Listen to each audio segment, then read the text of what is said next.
स्वागत है। दिल्ली में आगामी विधानसभा चुनाव होने वाले हैं। इस दौरान सभी राजनीतिक दल एक दूसरे पर आरोप प्रत्यारोप लगा रहे हैं। तो वहीं भाजपा सांसद और राष्ट्रीय प्रवक्ता संबित पात्रा ने आम आदमी पार्टी के संयोजक अरविंद केजरीवाल और उसके विधायक पर जमकर निशाना साधा। भाजपा दिल्ली प्रदेश कार्यालय पर आयोजित प्रेस वार्ता को संबोधित करते हुए संबित पात्रा ने कहा कि आम आदमी पार्टी के संयोजक अरविंद केजरीवाल जिस तरह की भाषा का इस्तेमाल कर रहे हैं उससे उनके चेहरे पर चिड़चिड़ापन और घबराहट साफ झलक रही है। आपकी सबसे बड़ी पूंजी भ्रष्टाचार है, चाहे शराब घोटाला हो, जल बोर्ड घोटाला हो, डीटीसी बस घोटाला हो, स्कूलों में क्लासरूम घोटाला हो, सीसीटीवी लगाने के नाम पर घोटाला हो। संबित पात्रा की पूरी बात सुनिए कि उनका क्या कहना है। धन्यवाद अनिल जी।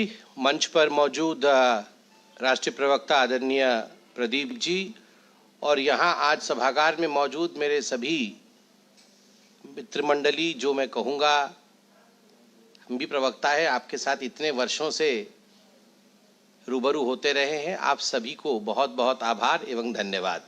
पत्रकार बंधुओं को, दिल्ली में चुनावी माहौल गर्म है और स्वाभाविक रूप से अरविंद केजरीवाल जी की बौखलाहट स्पष्ट दिखाई दे रही है। अरविंद केजरीवाल जी जिस प्रकार की भाषा का प्रयोग कर रहे हैं, जिस प्रकार की उनकी झुंझलाहट है, यह आज जनता से छुपी नहीं है। मगर आज जिस विषय को लेकर मैं यहां प्रेस कॉन्फ्रेंस कर रहा हूं, कुछ वीडियो भी चलाऊंगा और कुछ खुलासा भी करूंगा, यह बहुत गंभीर है, एक बहुत बड़ा मसला है, गैर कानूनी मसला है। इसलिए सतर्क होकर इसे जरूर सुनिएगा और देखिएगा। जहां तक आम आदमी पार्टी, जिसको माननीय प्रधानमंत्री मोदी जी ने बिल्कुल सही नामाकरण जिसका कहा है, आपदा, जहां तक आपदा का मामला है, उसकी सबसे बड़ी संपदा भ्रष्टाचार है।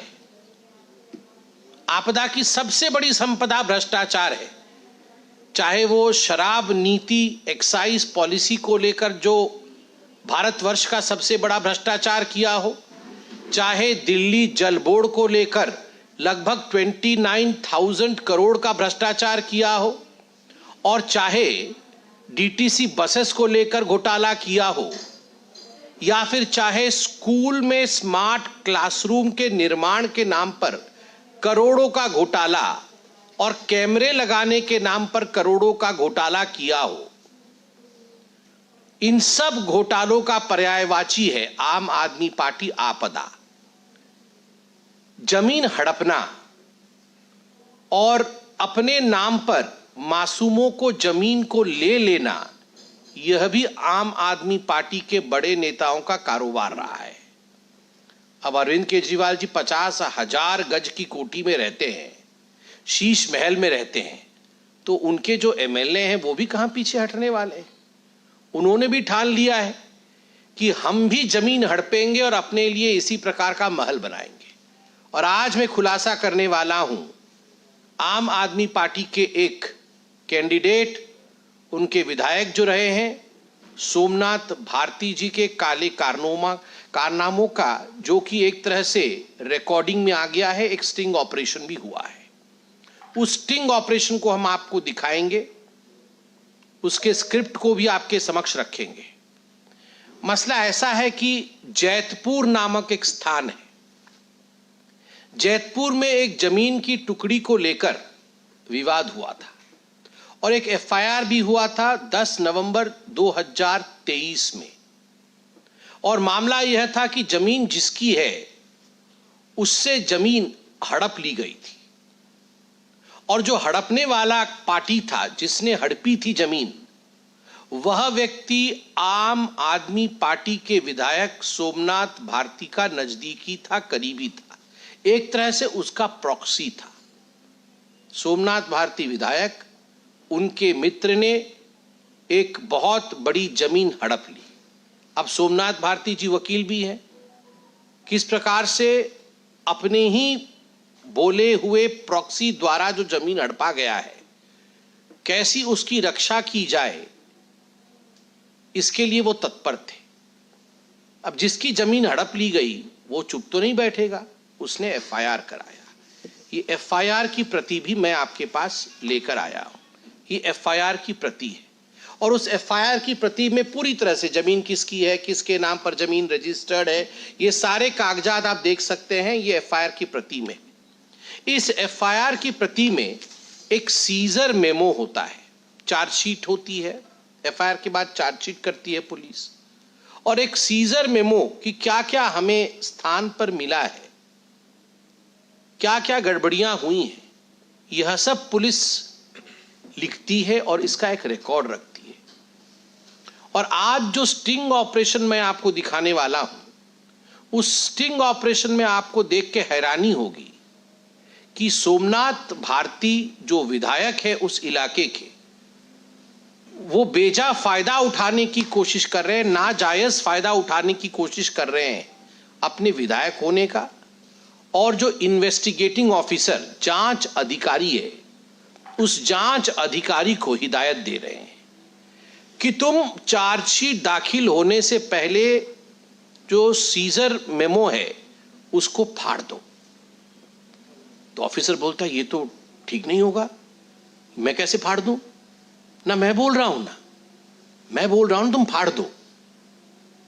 तो ऑफिसर बोलता है देखिए ये केस बड़ा पेचीदा है, इसमें आपके व्यक्ति ने जो काम किया है उसने बड़े ही घटिया क्वालिटी का काम किया है, मतलब उसने भी काउंटर फायर दिया होगा, उसने भी कुछ कागज इत्यादि सबमिट किए होंगे, तो वो सब फॉर्जरी के हैं, वो सारे फॉर्जरी के हैं और साफ साफ मालूम पड़ रहा है फॉर्जरी के।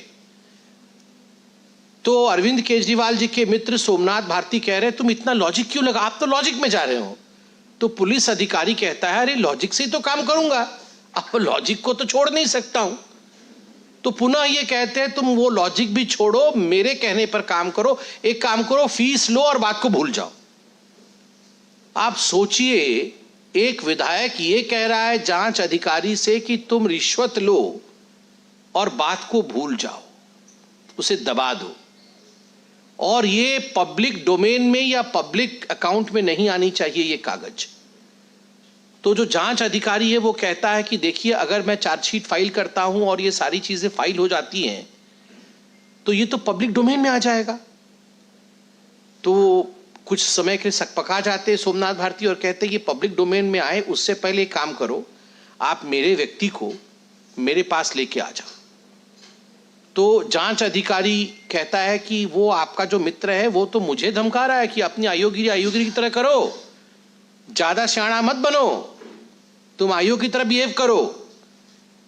तो सोमनाथ जी बोलते यही तो यार उसकी गड़बड़ी है, थोड़ा बोलता ज्यादा है मगर उसे बचाना है, थोड़ा बोलता ज्यादा है वो मगर उसे बचाना है, तुम उसे मेरे पास लेके आ जाओ, हम तीनों बैठ जाएंगे। 3 यार, उनका तो खैर सब कुछ 3 यार वो बैठेंगे, शराब घोटाला भी किया है, हम तीनों बैठ जाएंगे और फिर आपस में बात करके इसको सलटा देंगे और कागज भी फाड़ देंगे। तो आयोग फिर बोलता है कागज तो नहीं फाड़ सकते, कागज फटेगा तो सारा इल्जाम मेरे पे आएगा कि जो भी गैर कानूनी हुआ है ये सोमनाथ भारती के कहने पर पैसे लेकर मैंने फाड़ा है, कागज तो नहीं फट सकता है, नहीं तो आरोपी मैं हो जाऊंगा। तो सोमनाथ भारती कहता है कि ठीक है ऐसा करेंगे ना, मैं लिखवा के कागज में चुपके से रखवा लूंगा कि कागज मैंने फाड़ने के लिए कहा है और इसको पब्लिक नहीं होने देंगे, आप फीस ले लो और कागज फाड़ दो। तो आप सोचिए इस प्रकार का एक जघन्य अपराध, इसमें केवल मैं आपको अभी आवाज सुनाऊंगा, इसकी वीडियो भी है, हम थोड़ी देर के बाद इसकी वीडियो को भी जारी करेंगे सोशल मीडिया में ताकि आप देख सके कि वीडियो में भी किस प्रकार से वो होता है ना कि डकैत के घर में डाका पड़ गया, तो यही हुआ है। ये लोग सब कहते थे कि सारा कुछ आप लोग स्टिंग बना देना, सब स्टिंग बना के लाके हमको दिखा देना, अब डकैत के घर में डाका पड़ गया है। जब ये सारी चीजें डिस्कशन हो रही थी, ये कोई टेलीफोन कॉल नहीं है, ये अगल बगल में बैठ के बात कर रहे थे, तो किसी ने अपने जेब में लगा रखा होगा, पूरा रिकॉर्डिंग हो गया है और दूर से कोई एक रिकॉर्डिंग भी कर रहा है, वो भी रिकॉर्डिंग हो गई है कि सोमनाथ भारती और आईओ बैठे हुए बगल बगल में और ये सोमनाथ भारती आईओ को ये कह रहा है। तो डकैत के घर में डाका पड़ गया, स्टिंगर के घर में स्टिंग हो गया है। अब हम उस स्टिंग के हिस्से को आपको दिखाने वाले हैं और किस प्रकार से वो स्टिंग का हिस्सा दिखाएंगे, उससे पहले 2-3 बातें और भी बता दूं, और किस प्रकार से ये भ्रष्टाचारी आम आदमी पार्टी हर क्षेत्र में भ्रष्टाचार कर रही थी, ये बात स्पष्ट होगा। मगर स्टिंग दिखाने से पहले अभी जब मैं यहां आ रहा था तो ये महाठग अरविंद केजरीवाल पता नहीं कैसे कैसे आवाज निकालते हैं, एकदम जैसे कि एकदम दुख दर्द भरी आवाज, वैसी आवाज निकाल करके अपील कर रहे थे कि सावधान, कोई स्याही मत लगा लेना, वो पैसा देंगे और तुम्हारी स्याही लगा देंगे, तुम बिल्कुल मत लगाना स्याही, पैसे ले लेना, स्याही मत लगाना। अरे महाठग, यही सब आप करते हो।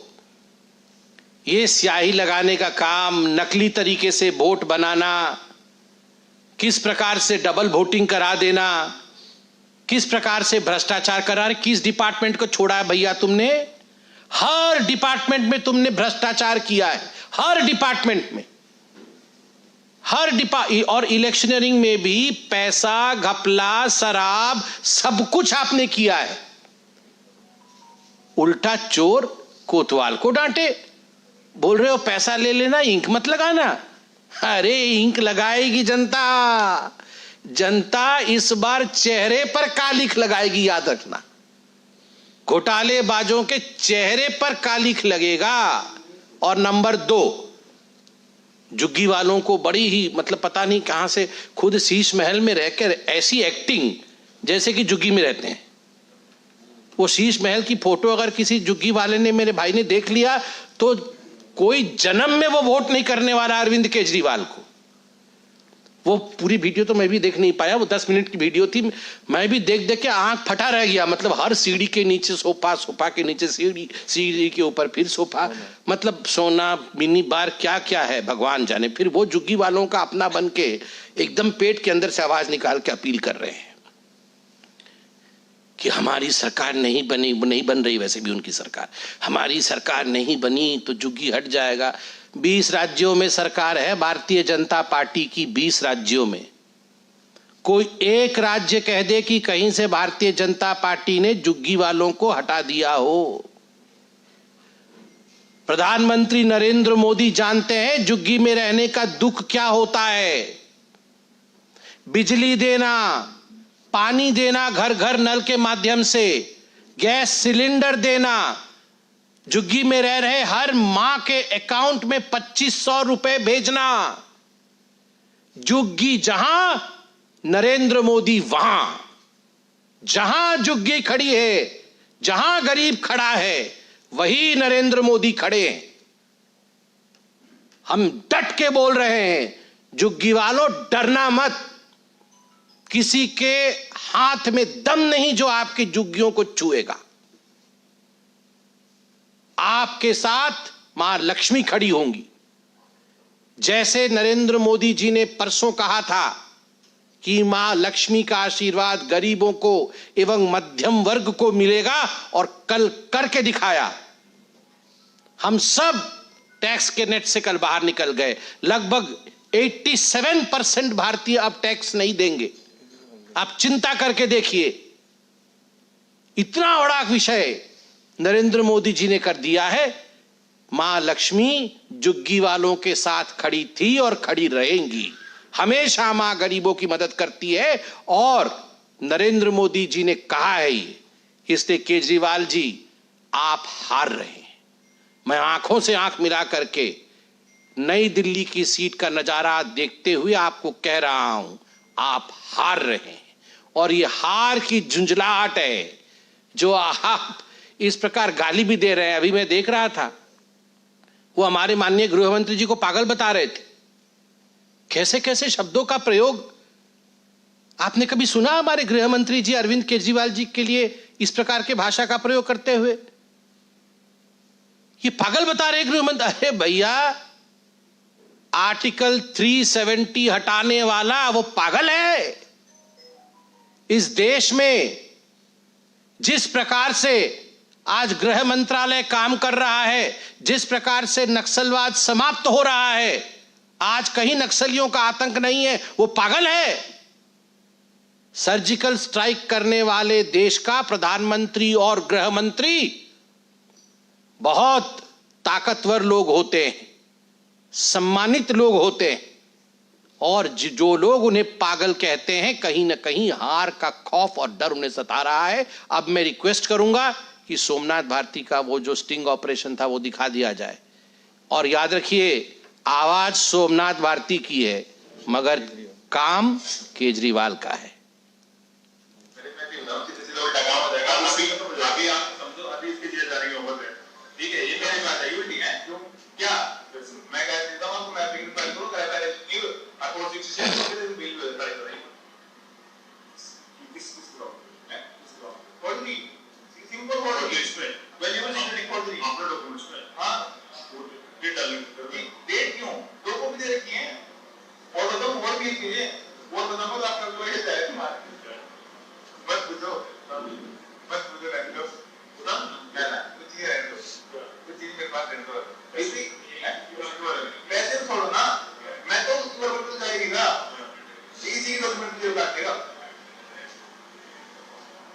डॉक्यूमेंट बहुत ही कमाल है। पता क्या कहता है, पता क्या कहता है, अपने लेवल पे आई हुई है, मैं लेवल दिखा पड़ा इसको, ये बता अपने लेवल पे आई हुई है, अपने लेवल पे, हाँ आइए ना अपने लेवल पे रहे, उतना ज्यादा ही इज्जत है, मैं नहीं कह रहा, ना तो इसको लेवल दिखाऊँ ना, डेढ़ घंटे बता रहा हूँ, छोड़ दे, अब आप एक काम करो, उस प्रेस निकल जाओ, मैं निकल जाऊँ एक मालूम नहीं, दूसरा बात तो कोई नहीं। ऐसे पब्लिक वाला डॉक्यूमेंट मैं दे रहा हूं, पब्लिक डॉक्यूमेंट है, आप बता देंगे जैसे पब्लिक अभी तक पब्लिक नहीं बनाई है, इसलिए मैं कह रहा हूं पैसे फाइल करने के पहले एक दिन बैंक काम करते हैं अपने ऑफिस में, मेरे ऑफिस में आप आते हैं, बुला देता हूं, ठीक है, जो जो आप कहोगे उसको सुनाने को करते हैं, लिए दिखाते हैं, उसको दिखा दिए इसको, मैं दिखाऊंगा, मेरे दिखाने बात नहीं दिखा दी मैंने, कोई तो पता क्या कहता है, मैं नहीं देता रिप्लाई, मैं कंप्लेनेंट हूं, मैं नहीं देता रिप्लाई, मैं तो मत दे, मैं 3 नोटिस देता हूं उसको, हर बार लिए सारे डिस्क्रिप्शन लिख के कोर्ट में डालूंगा, ठीक है, ये क्यों लिखता है सर, जो समझता है मेरा विषय करा है, इतना आ देखना कितने कॉपी करने की इसकी पूरा कर रहा है, याद दिख रहा है, इस आर का ये वाला डंडा लंबा हो रहा है, इस आर का ये वाला डंडा लंबा हो रहा है, पूरा दिमाग से करा गया, लेकिन नहीं ना कोर्ट तो लिखने को किसी को बताएंगे जरा, छोड़ कोर्ट के नहीं बोला कि ये वोट है या वोट है, कोर्ट को दिन में क्या किया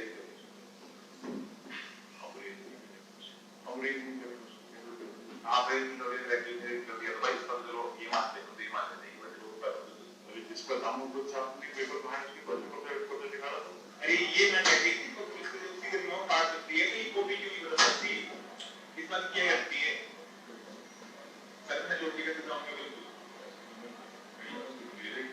आगे कैसे मैं से देखो बिल्कुल चलिए आगे कि मेरे रिक्वेस्ट है सर वो तो बात नहीं हुई आपकी, मैं नहीं कर रहा इसकी रिक्वेस्ट मैं पढ़ दूं, मैं फंस गया। तो आपने पूरा स्टिंग देखा है और इसमें वीडियो के साथ है। क्लैरिटी के लिए हमने वीडियो नहीं दिखाया है, वीडियो हम अभी ट्वीट करेंगे। ये कोई फोन कॉल नहीं है, पहले मुझे भी लगा कि शायद फोन कॉल है, मगर मैंने देखा कि वीडियो में दोनों सामने सामने बैठ के बात कर रहे हैं, तभी तो उसने बोला ये आर देख रहे हो, आर की डंडी यहाँ भी ऐसी है, आर की डंडी वहां भी वैसी है, मतलब एक दूसरे को कागज दिखा के बात कर रहे हैं कि फॉर्जरी हुई है।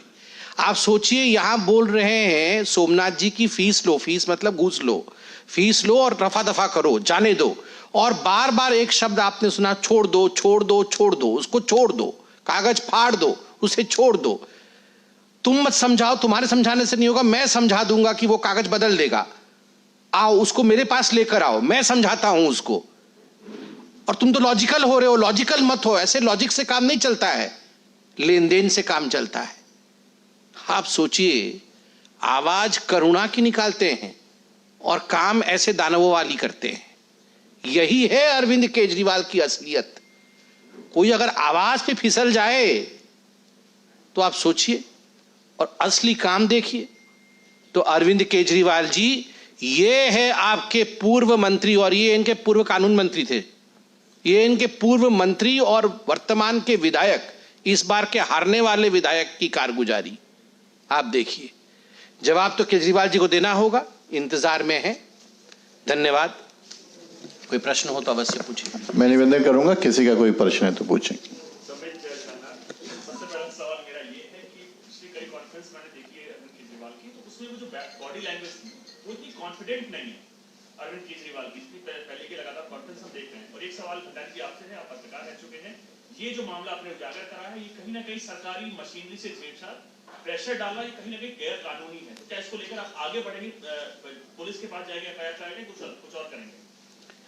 देखिए, पहली बात तो है, जहां तक बॉडी लैंग्वेज का सवाल है, इसमें तो अब कोई दो मत नहीं है कि अरविंद केजरीवाल जी खुद भी हार रहे हैं। अरविंद केजरीवाल जी हार रहे हैं, अतिशी जी भी हार रही हैं, मनीष सिसोदिया जो इनके तथाकथित बड़े नेता हैं, ये सब हार रहे हैं। प्रचंड बहुमत के साथ भारतीय जनता पार्टी की इंटरनल सर्वे भी आई है, मैं संख्या बता नहीं सकता, मगर प्रचंड बहुमत के साथ भारतीय जनता पार्टी की सरकार दिल्ली में बन रही है। और अरविंद केजरीवाल जी ये सब विषय जानते हैं, ऐसा नहीं है कि उन्होंने सर्वे नहीं कराया है, वह भी जानते हैं कि उनकी कितनी सीटें आ रही हैं।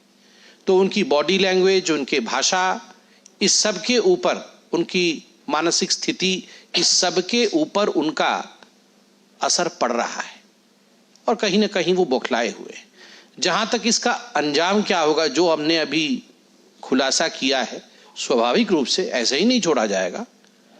पहली अदालत जनता की अदालत होती है, हम जनता की अदालत के सामने आए हैं। दूसरी अदालत हमारी अदालतें हैं, हम उस अदालत के पास भी जाएंगे। आपको क्या लगता है छोड़ दिया जाएगा? किसी को छोड़ा नहीं था, किसी को नहीं छोड़ा जाएगा। और यही कारण था कि अरविंद केजरीवाल जी से लेकर उनके तमाम भ्रष्टाचारी नेता जेल के पीछे रह के आए हैं। अगर आपने हमारा अभी तक चैनल सब्सक्राइब नहीं किया है तो कृपया चैनल सब्सक्राइब कर लें, लाइक करें, शेयर करें, कमेंट करें। तो मिलते हैं फिर किसी और खबरों के साथ। नमस्कार।